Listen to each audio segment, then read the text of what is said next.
everyone. Thank you for joining us today for our webinar, Bill 148 is here. Are you ready? Part 2. I am Monina Fabria, the Decent Work Project Lead at ONN. If you're new to ONN, we are the provincial network for Ontario's 55,000 nonprofits and charities, and we work to help strengthen the nonprofit sector by engaging and advocating with and for nonprofits and charities in communities across the province. But first, the technical stuff. Our webinar should last approximately an hour. If you experience any technical difficulties during that time, we recommend closing your web browser and reopening it. If you miss anything, just know that we will email all registrants following the webinar, which will include the relevant information and webinar recording. So keep an eye out for that early in the next few days. We've got a lot of people joining us today on this webinar. So we're going to mute all participant lines to reduce noise disruptions. And with lots of important information to get through, we will also be closing the questions and chat functions of this webinar. However, if you have questions following today's presentation, please feel free to email us at bill148@vonn.ca. As part of our work on Bill 148, a frequently asked questions page has been developed, and details about where to find it is located at the bottom of the slide deck. And more information at the end will be available about our next webinar and all the details about how to remain connected to ONN. Lastly, we'd like to thank United Way of Toronto and York Region for supporting ONN in our Bill 148 education.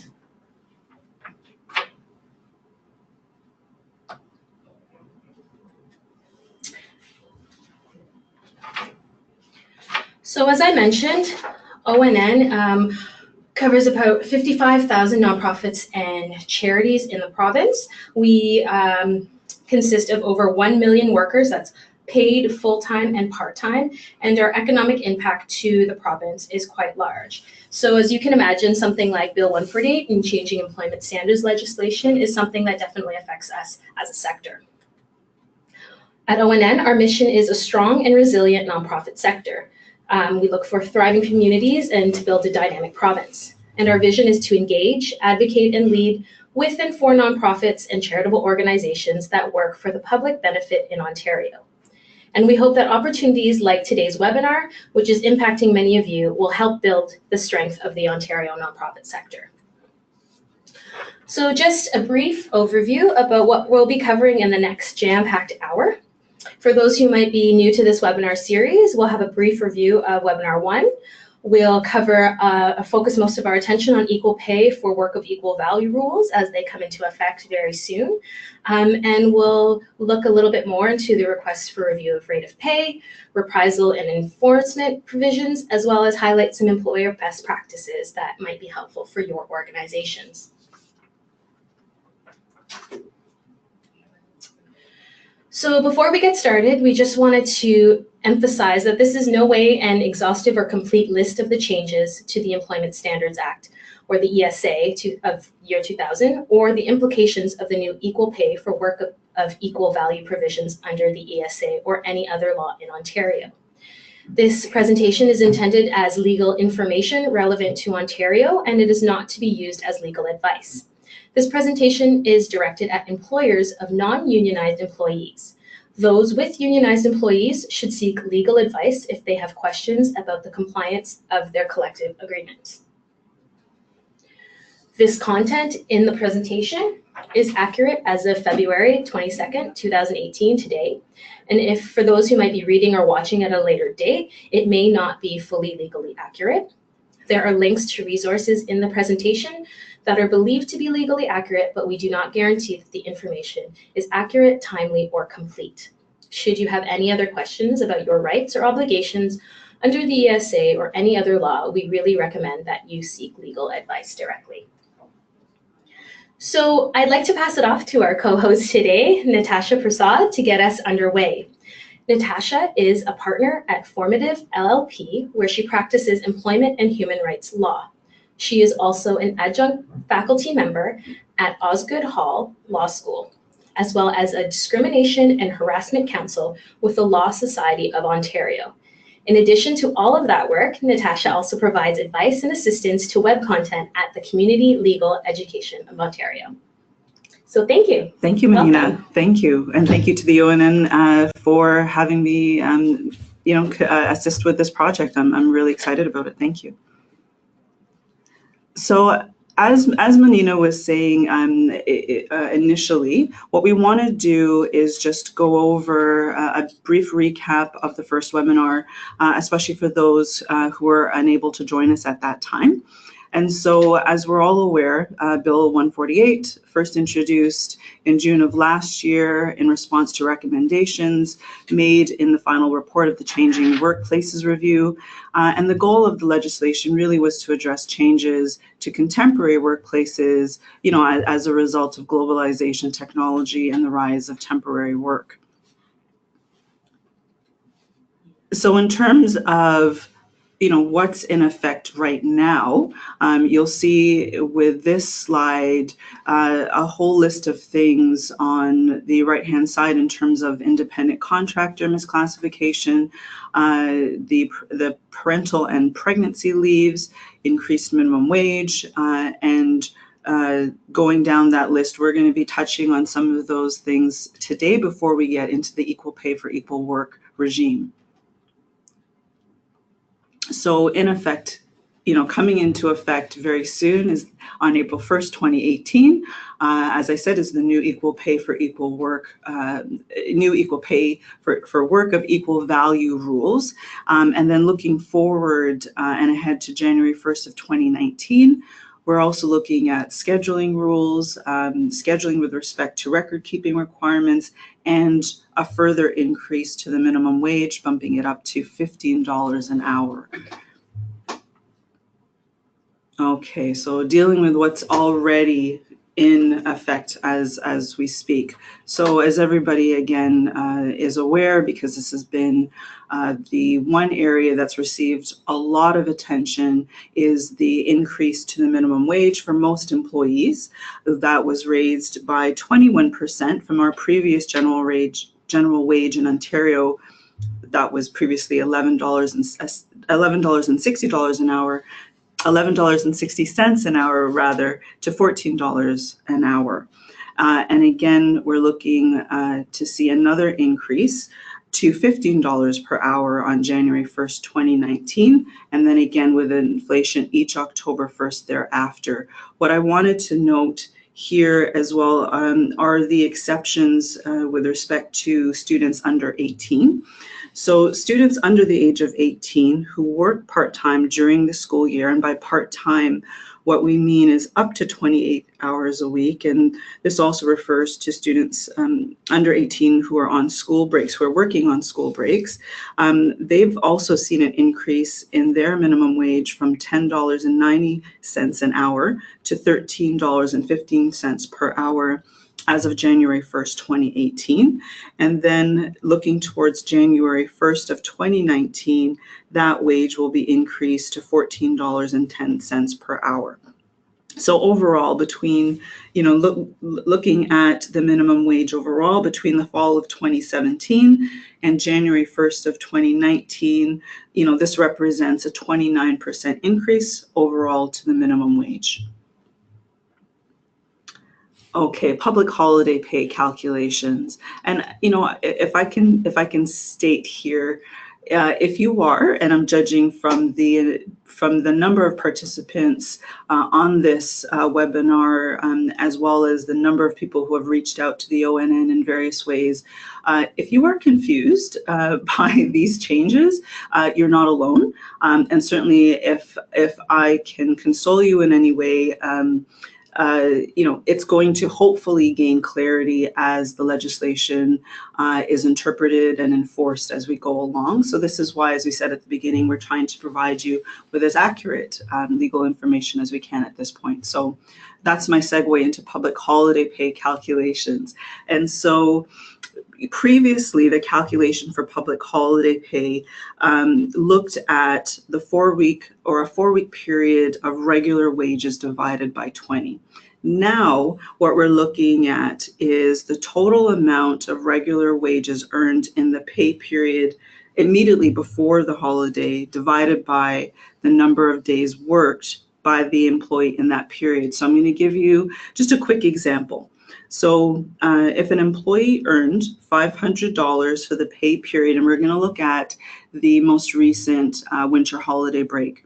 So if employee X earned $500 for the pay period between December 24th to December 30th of 2017 and worked 4 days during that period, then they would be entitled to $125 in public holiday pay for the period for January 1st, 2018. So that's the $500 in pay divided by 4, which gets us to the 125. Okay, and just again to quickly add to that, if the employee was on vacation or on a leave, during the entire pay period, again looking at this period, prior to January 1st of 2018, our most recent holiday break.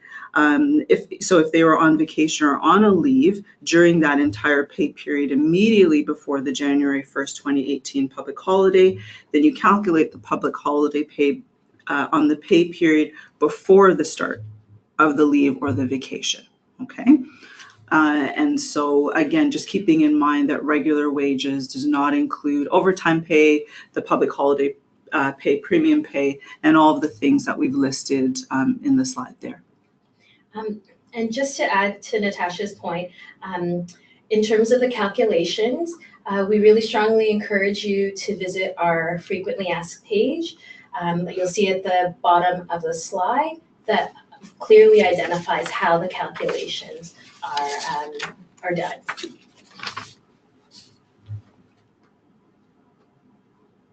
Okay, so this is a really big thing, the misclassifying employees as independent contractors. So to be clear, there have always been repercussions for employers who misclassify employees as independent contractors outside of the ESA regime. Those repercussions continue, but now the ESA has explicitly and outright prohibited employers from misclassifying persons they employ as independent contractors when they are in fact at law employees. So, additionally, the Ministry of Labor has now been given prosecutory power against employers who violate this, okay? And so this is why it's really critical for employers to have a grasp of the difference between how we classify an independent contractor versus an employee. And so just to highlight a couple of things in terms of if you're looking at an employee, and again, I have to emphasize that this is not an exhaustive list, but if we're looking at the differences between employees versus independent contractors, employees are basically the key factors are that the employer provides the employee with tools, equipment, or materials to perform the work. An employee's pay is not impacted by the way that they work. So for example, if they work faster or create a better product, they will not necessarily be paid more, and this is in contrast to an independent contractor. Employees can't generally subcontract their work to another person, and the employer, with respect to the employee classification, has the right to suspend, dismiss, or otherwise discipline the employee. And ultimately, when we're looking at what defines an employee, again, it's the employer who has the authority to decide what work the employee does, how much they will be paid, when the work needs to be completed by, and how and where the employee completes their work. And other critical things are, and this is why this particular section has received so much attention with respect to the changes in the ESA, is that employees are entitled to minimum wage, overtime pay, public holidays, vacation with pay, and so again, very different from independent contractors who are not entitled to those things, okay? And very quickly, in terms of what what are some of the key factors that would identify an independent contractor versus an employee? We're looking at things such as independent contractors own or are responsible for some or all of the tools or equipment used to do the job. They're generally in business for themselves. They make, the profits that they make, and there's also the risk of losing money. That's on them, and they determine how and where the work is completed. And independent contractors can subcontract some of the work. So, so in terms of employers' responsibilities, again, I think these are the factors that need to be weighed in ensuring that, your employees versus independent contractors are properly classified and categorized, just to make sure that, it doesn't attract the attention of the Ministry of Labor and these new rights to prosecute the employers and publicize convictions and impose the penalties if an employee was indeed misclassified.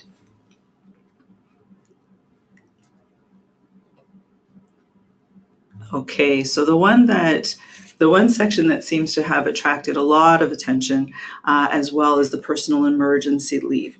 So in terms of the entitlement, so prior to the changes to the ESA, not everyone was entitled to personal emergency leave, but now most employees are, regardless of the size of the employer and regardless of their employment status, meaning full-time, part-time, or contract, etc. So the entitlement is 10 job-protected days of leave for these employees. So if the particular employee has been employed 1 week or more, the first 2 days of that leave, of that up to 10-day leave, are paid, and the remaining 8 days are unpaid. So the leave can be used for various things, including personal illness, injury, or medical emergencies. Again, illness, injury, medical emergency, death, or urgent matter concerning not just the employee, but their certain family members. And, there are links there that you can follow in terms of, what would be deemed an urgent matter and which certain family members this applies to. So employers cannot require a medical note from a doctor, registered nurse, or psychologist if an employee is taking this leave. But, and I'm going to come back to this point in a little bit, because I know this is a point of confusion, but employers can require reasonable non-medical evidence like a death certificate. And again, I'm going to follow up on what reasonable evidence may be in the particular circumstances a few slides from now.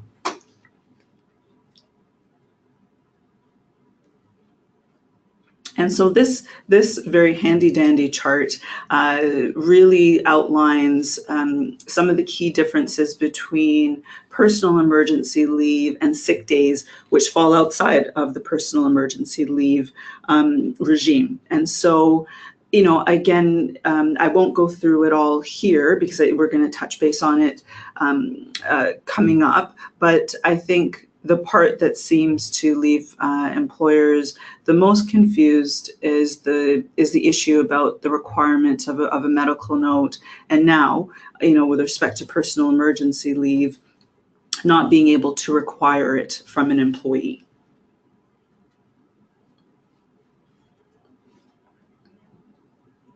Okay, so when is it permissible to request a medical note to honor a sick day or personal emergency leave request?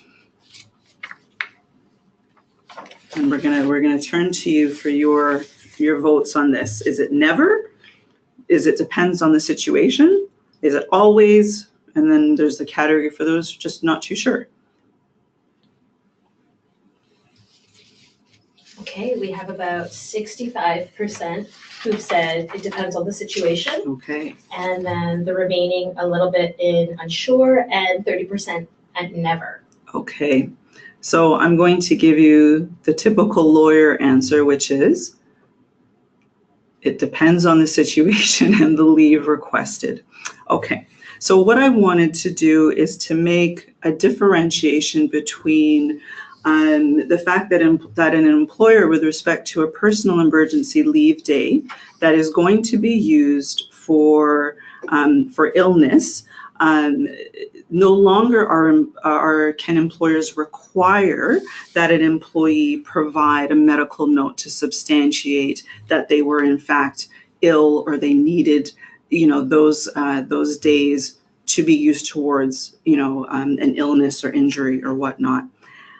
Even though an employer cannot require a note, they can still request the note. And here's what's important to understand. Even if an employer requests the note of the employee, and I know you're thinking, Natasha, what are you saying? Even though you can request it, the employee does not have to provide it and cannot be reprised against or denied the leave for not providing the note, okay? But this is different in terms of the sick days. And so the example that I can give you is, so let's say, generally speaking, for a particular employee, for a particular employer, they provide up to 5 paid sick days per calendar year. And an employee, now needs to use some of the personal emergency days towards that. And so if an employer provides up to 5 paid sick days per calendar year, it may require an employee to provide a note from a physician in order for the employee to receive paid leaves for days 3, 4, and 5, because the employee had already been paid for days 1 and 2 with respect to the personal emergency leave. Okay, and so in terms of the personal emergency leaves overall, so again, the employer, to an extent, the ESA now limits an employer's ability to verify the employee's entitlement by requiring a medical note, but it doesn't prohibit an employer from requesting something else, some other form of evidence to substantiate, that the absence was due to illness or injury. Okay, and I think that's also a very important distinction. So again, there's this statement. We're talking about reasonable in the circumstances, and this comes up a lot. And this, we're still looking to the ministry for clarification about what does reasonable in the circumstances mean. So, for example, where an employee requests personal emergency leave to attend a scheduled medical appointment, there's no reason why the employer, short of requiring a certificate from a qualified health practitioner, that doesn't mean that the employer still can't request, for example, a letter from the physician's receptionist confirming that the employee in fact attended the appointment. For example, if the employee were seeking medical attention at a hospital, the employer may request a copy of the intake or the admission form as opposed to a medical certificate. So there are still things that the employer may be in a position to request, short of that certificate from a qualified health practitioner. What I also want to highlight is that in terms of having the employee come back to work, especially in the context of using some of the personal emergency days with respect to illness or injury, employers may still require a medical certificate to substantiate absences from work for the purposes of paid sick or personal day entitlements, over and above the legislated minimums. And again, employers will still be permitted to require a medical certificate confirming that an employee is fit to return to work. And so keep in mind your obligations as well pursuant to the Ontario Human Rights Code with respect to the duty to accommodate and whatnot. So a very long answer, and my apologies for that, but again, I think it's a bit nuanced. Okay, so pregnancy and parental leave. And so as some of you may be aware, the federal government made changes to the EI regime, giving parents the choice of receiving EI benefits either over a 35-week period at 55% of their insurable earnings, or over a 61-week period at 33% of their insurable earnings. So in terms of the ESA regime and these changes, they've been brought in to somewhat mirror some of those changes at the federal level. And so, as a practical consideration for employers, you really should consider whether revisions in terms of, your supplementary employment insurance top-ups to employees, really take a look at what you have in place right now, in terms of seeing how it corresponds with the changes. And again, the increases can apply, and I think December 3rd, 2017 is now this magical date with respect to this. So if the baby was born or came into the parent's custody and care on or after December 3rd, 2017, there's now an increase from 35 weeks to 61 weeks for employees who take the pregnancy leave, and an increase from 37 weeks to 63 weeks for employees who do not take the pregnancy leave. In the event of miscarriage or stillbirth, an employee is still entitled to 12 weeks of leave, and that's if an employee's leave begins on or after January 1st, 2018. And just as an aside, so employers, there has been some clarity with respect to who qualifies as a legally qualified medical practitioner. And the reason why that's important is, so employers with respect to these leaves are permitted to request a certificate from such persons, meaning those who are deemed legally qualified medical practitioners, to, as proof that the employee is entitled to the pregnancy leave or the timing of that leave. And so effective January 1st of 2018, a legally qualified medical practitioner means A, a person who's qualified to practice as a physician, B, a person who's qualified to practice as a midwife, or C, a registered nurse who holds an extended certificate of registration under the Nursing Act. So just again, employers are still permitted to request that information in terms of substantiating the employee's need to take these leaves. Okay, so domestic or sexual violence leave is a brand new thing. And again, we're still waiting on clarity from the Ministry of Labor with respect to certain parts of it. But effectively speaking, as of January 1st, 2018, an employee who has been employed for at least 13 consecutive weeks will be entitled to up to 10 individual days of leave and up to 15 weeks of leave if the employee or their child experiences domestic or sexual violence or the threat of domestic or sexual violence. So the 10 days can be taken one a day or part of a day at a time to attend medical appointments. And the 15 weeks or partial weeks of leave are intended to address situations that require more time, whether it's moving arrangements or whatnot. And they also don't have to be taken continuously. And so the question that arises in this scenario a lot is, what can an employer require from an employee to substantiate their need to take this leave? And again, this term reasonable in the circumstances resurfaces again. And while the Ministry of Labor has not yet provided guidance in terms of what type of evidence might be reasonable in the circumstances, there is no prohibition. So an employer can still ask for a medical certificate to substantiate the employee's entitlement to the leave in the same way that you can with respect to a personal emergency leave.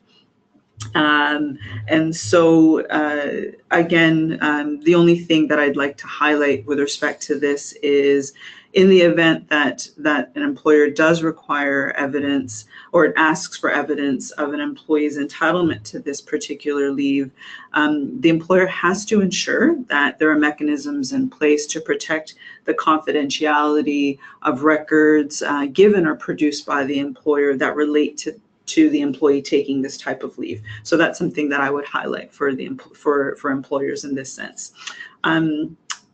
And the last thing that I wanted to say with respect to the leaves overall is that they are use it or lose it entitlements. They reset every year. They do not accumulate. They cannot be banked, and there's no cash value during the employment relationship or upon termination.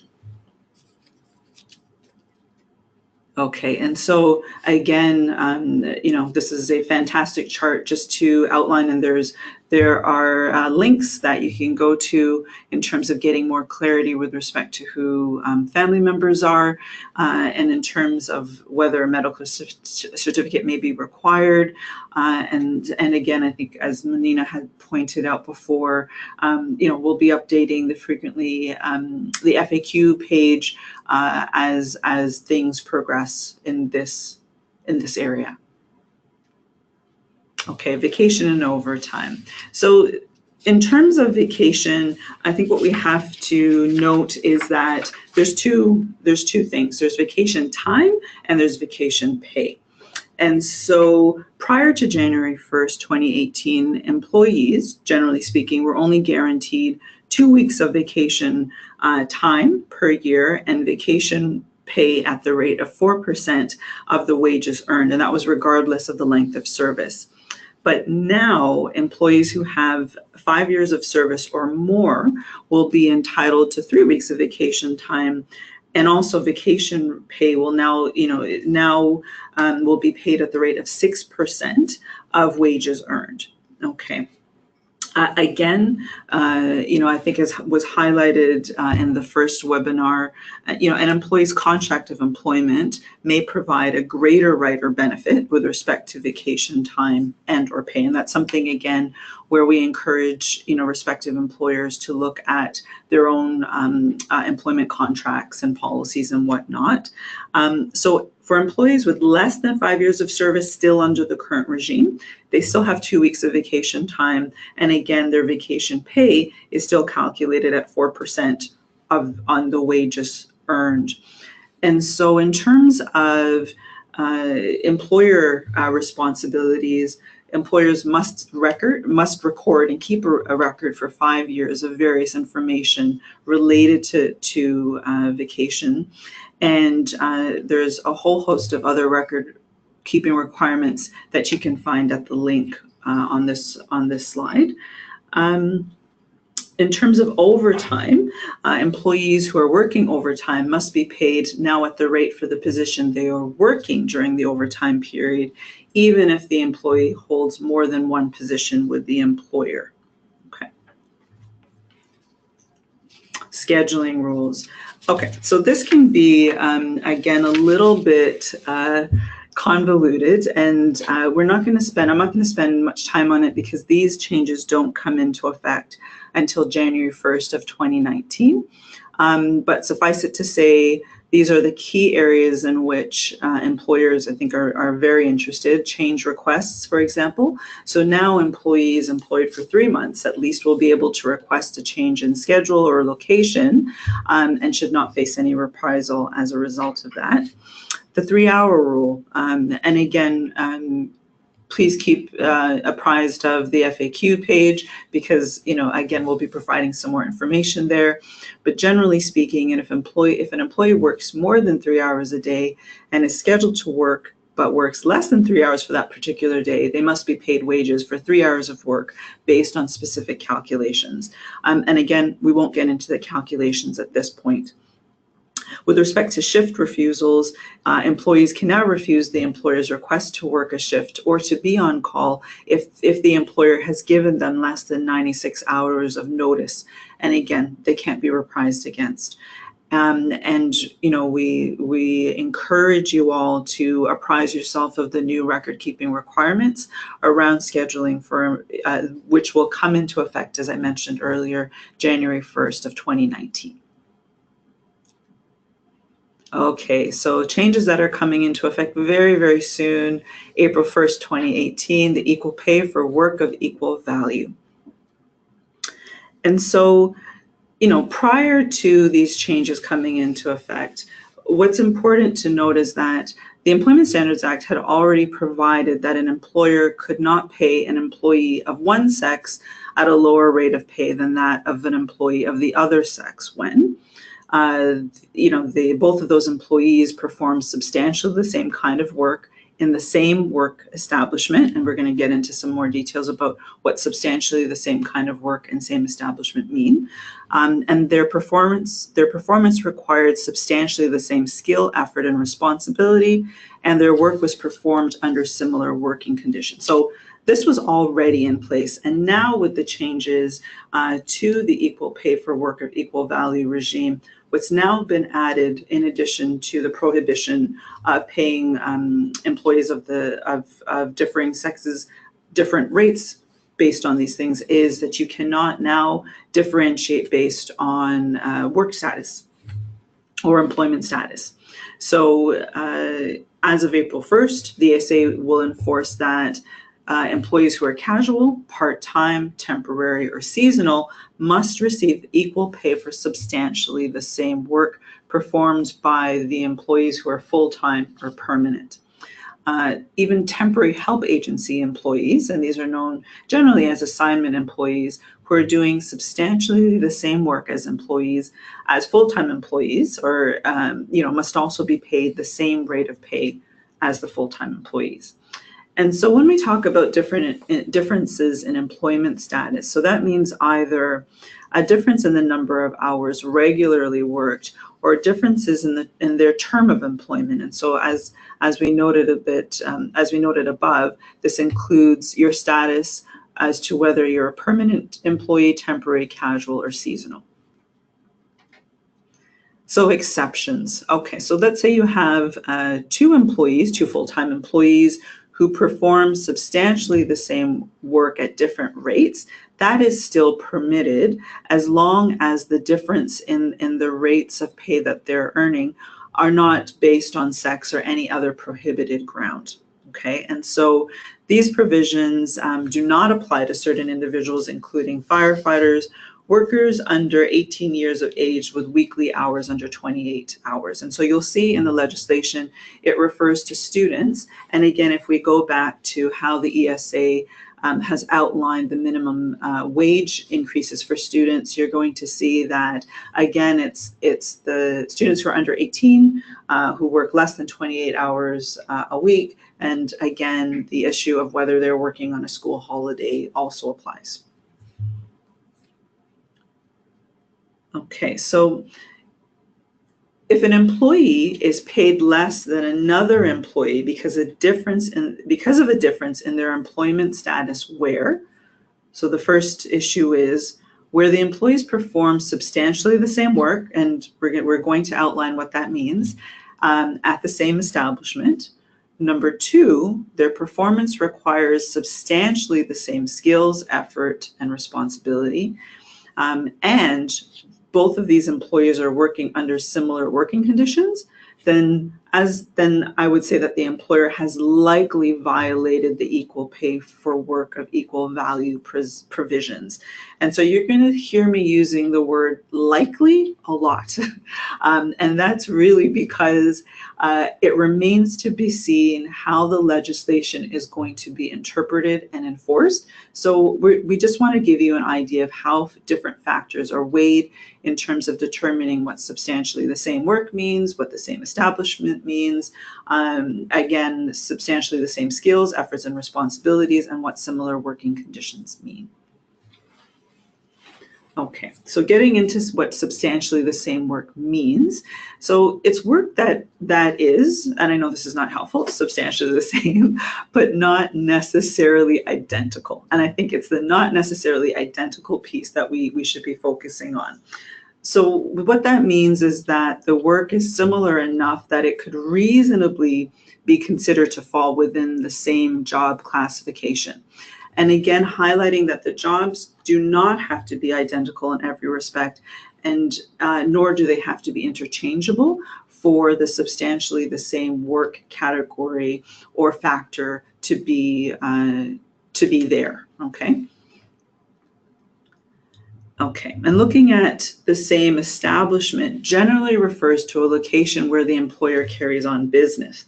So if as an employer you carry on business at more than one location, a separate location will be deemed a single establishment if the separate locations are in the same municipality, or there are common bumping rights for at least one employee across municipal borders. We're not going to get into bumping rights right now. And again, that will be something that we will address in the FAQ page. So keep an eye out for that. Okay, so substantially the same skill, effort, and responsibility. So, when we're looking at that, there are three parts. There's the skill. So with respect to skill, we're referring to the amount or degree of knowledge, physical or motor, and capability needed to perform the job. And with respect to effort, the mental or physical exertion needed to perform the job, and responsibility is measured by the number and nature of the employee's job obligations, also highlighting the degree of accountability that the respective employee has and the authority exercised by the employee. And when we talk about similar working conditions, we're really looking at the work environment itself and whether that's within an office, whether that's outdoors or within a factory, et cetera. So, you're really looking at, are these two employees exerting the same amount of skill, effort, and responsibility in determining whether, whether this factor is met, and again, in conjunction with, are they working in similar working conditions? Okay, so in terms of case scenario, this case scenario, I'll read it out for you, but I'll also give you, of course, you have an opportunity to review it yourself. Rita and Ashok, they both work for the same nonprofit employer, and they're both paid on an hourly basis. Rita is employed through a temporary work agency, while Ashok is a full-time employee. Rita works at the employer's location in London, Ontario, while Ashok works from the employer's Toronto office.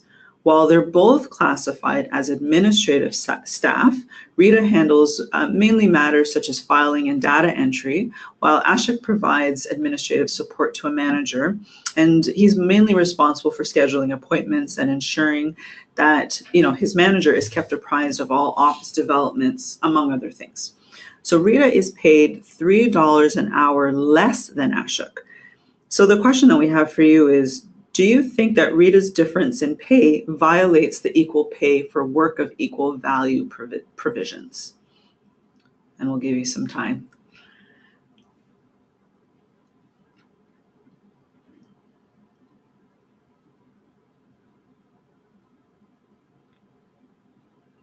Okay, we have 72% who say no, and 20 who say yes, and the remaining are unsure. Okay. So again, in terms of the answer, and here comes that word again, that it likely violates. Sorry, I think we have likely no, but it should be. It does likely violate the equal pay for work of equal value provisions, and this is why. So. No, sorry, it likely does not, my apologies, does not violate the equal pay for work of equal value provisions. And again, in weighing the factors, we're looking at the fact that Rita, yes, so they're employed in different respects. Rita works through a temporary work agency, Ashok is employed full-time. But the key factors are Rita works in a different location. She's in London, Ontario, while Ashok works in Toronto. And while they're both administrative staff, I think it can be argued that the work that they do, while it's quite different. And again, even though I said before it doesn't have to be identical, it seems that it's different enough to support that this is not a violation of the equal pay for work of equal value provisions. Rita handles filing and data entry, while Ashok does, provides. He seems to have a lot more responsibility because he provides admin support to a manager. He was responsible for scheduling appointments, keeping the manager up to date.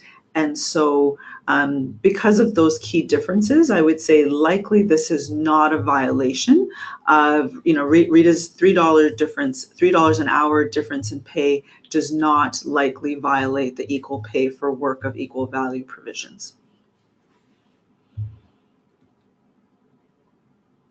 Okay, so let's say in this case, again, we're still dealing with Rita and Ashok. Rita's now moved to the Toronto office where she becomes a part-time employee. And while her work continues to include some of the work that she did at the London location, which is the filing and data entry tasks, she's now mainly tasked with similar duties as Ashok and now reports to the same manager as Ashok. Even though being moved to the Toronto office and seemingly with a change in duties, she continues to be paid $3 an hour less than Ashok. So with these circumstances, again, we're going to ask, does Rita's difference in pay violate the equal pay for work of equal value provisions?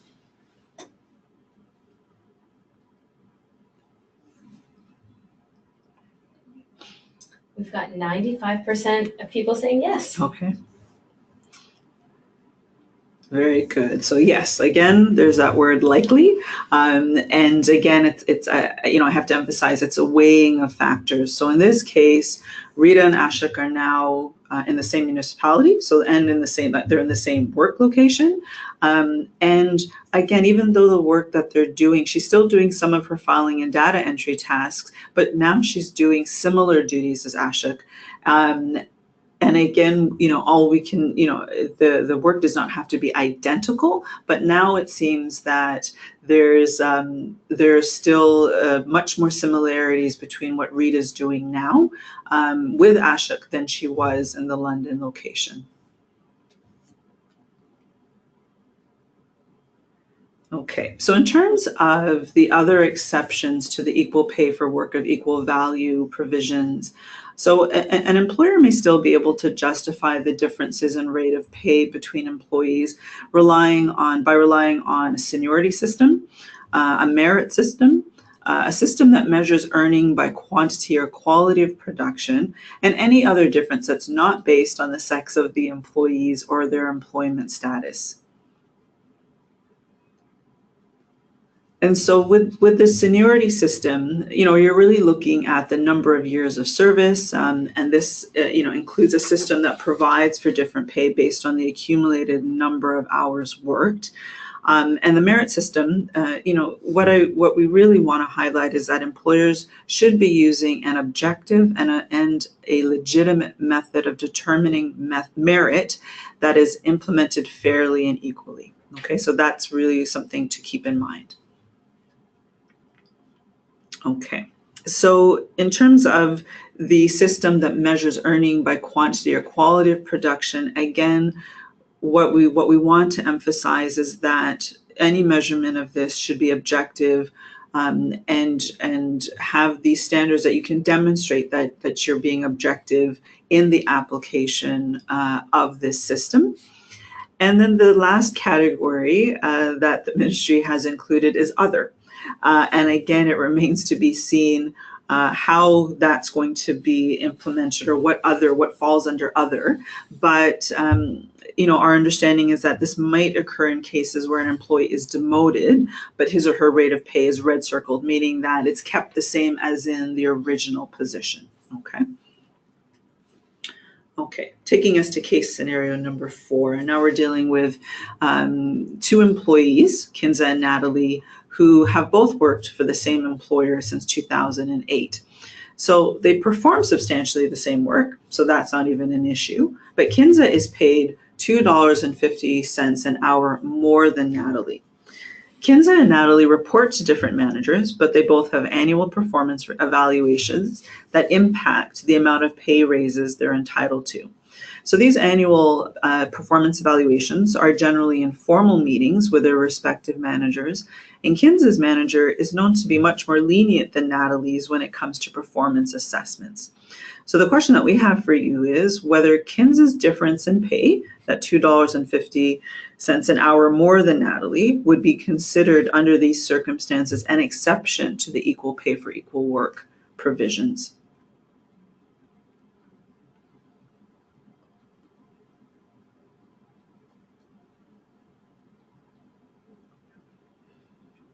We have 66% who have said no, about 20 who have said yes, and the remaining unsure. Okay.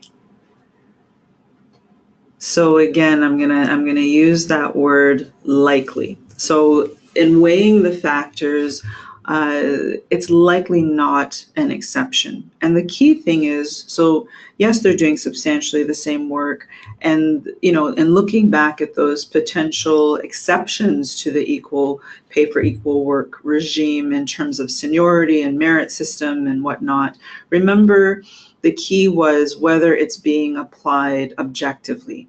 And so it would appear, based on this scenario, that there may be objective criteria, but whether it's applied in the same way is what's at question.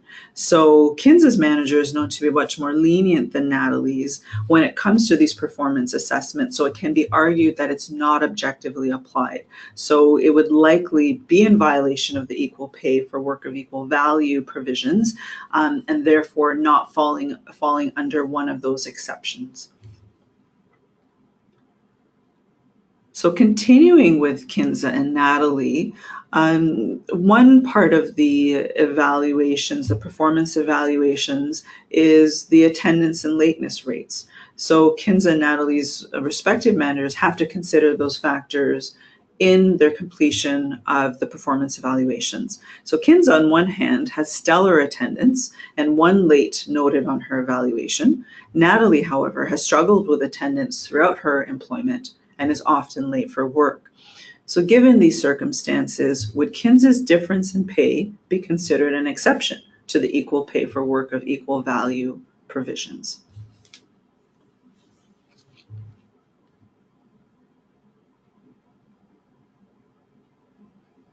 %70 have said yes, 20 have said no, and Okay. the remaining unsure. Okay. So again, likely an exception. And what we're looking at again is now there seems to be objective criteria, which is the attendance and lateness rates, that have given rise presumably to this difference in pay. The only caveat that I have is, this was just a one-off example, but keep in mind, again, as employers, your obligations pursuant to the Ontario Human Rights Code. So if one employee, an employee cannot be penalized if their attendance or their lateness is connected to one of the prohibited grounds under the code, and I'm thinking namely of disability. But that was just an aside. But yes, this would likely be an exception because the criteria being applied appears to be objective. Okay, so in terms of requesting a review of rate of pay, so employees, and casual, part-time, temporary, and seasonal, who believe they're not receiving the same rate of pay as full-time and permanent workers who are doing substantially the same work, they're entitled to request a review of their pay. And in response, it's your responsibility as employers. You can either adjust that particular employee's rate of pay, or if you disagree with the employee who says they're not receiving the same rate of pay, you can provide a written response giving a reason for the disagreement. But let's be very clear. You cannot lower the rate of existing employees performing substantially the same work to comply with the equal pay requirement. And so just a bit of a, just to highlight something which I think we'll also touch upon in the best practices, if an employee comes up to you, and verbally requests a review, it's important to acknowledge that request in writing. And again, we'll come back to this in the best practices part, but again, just document everything. I think that's the best way to keep, well apprised of what your obligations are within the law. So employers, of course, may not carry out reprisals against employees who make inquiries about their rates of pay or who disclose their rate of pay to other employees for the purpose of determining or assisting in determining whether the employer is complying with the ESA. And I think that's pretty straightforward. So enforcement of the ESA. And so if the Employment Standards Officer, known as the ESO, believes that an employer has contravened the equal pay for work of equal value rule, they may determine that the amount owing to the employee, as a result of the contravention. And that amount will generally be deemed to be unpaid wages for that employee or for those employees. Also, if an Employment Standards Officer believes that an employer has contravened a provision in the ESA, they may also send out a notice of the contravention specifying an amount to be charged as a penalty. And so again, we encourage you to follow the highlighted information here in terms of determining what the penalties would be in accordance with the regulations.